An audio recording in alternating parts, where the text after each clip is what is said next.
काय भारी म्हणजे ती त्या आंदोलनात गेली, हजार लोकांच्या मधात महिलांच्या विरोधात जाऊन तिथे त्यांना म्हणताय की get the out of here. नमस्कार. आवाज जो सगळ्यांच्या मनात होता, म्हणजे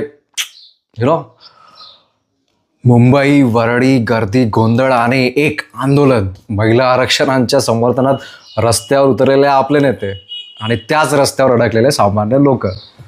एक महिला, तिच्या चेहऱ्यावर राग आणि असहायता जास्त होती.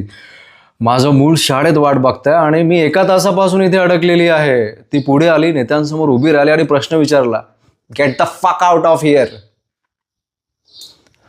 म्हणजे निघा, कुठेतरी चांगल्या जागी आंदोलन करा, मैदानात आंदोलन करा.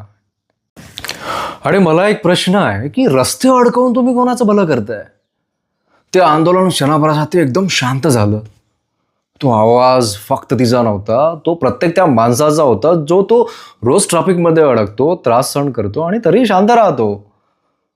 पण कथा इथे संपत नाही. अशा अनेकदा घडलंय की जो आवाज उठवतो उद्या माफी मागताना पण दिसतो. कारण सत्ता कधी विसरत नाही. इगो असतो, एकदा पदावर गेल्यानंतर इगो असतो. कारण तुम्ही डिसिजन मेकर नाही आहेत, ते आहेत आणि ते सोडत नाहीत. इथून 15 दिवसांनी 10 दिवसांनी बघा, ती FIR टाकलेली असेल, ती जेलमध्ये जाईल आणि ते नंतर माफी मागेल आणि नंतर सगळं सॉर्ट होईल.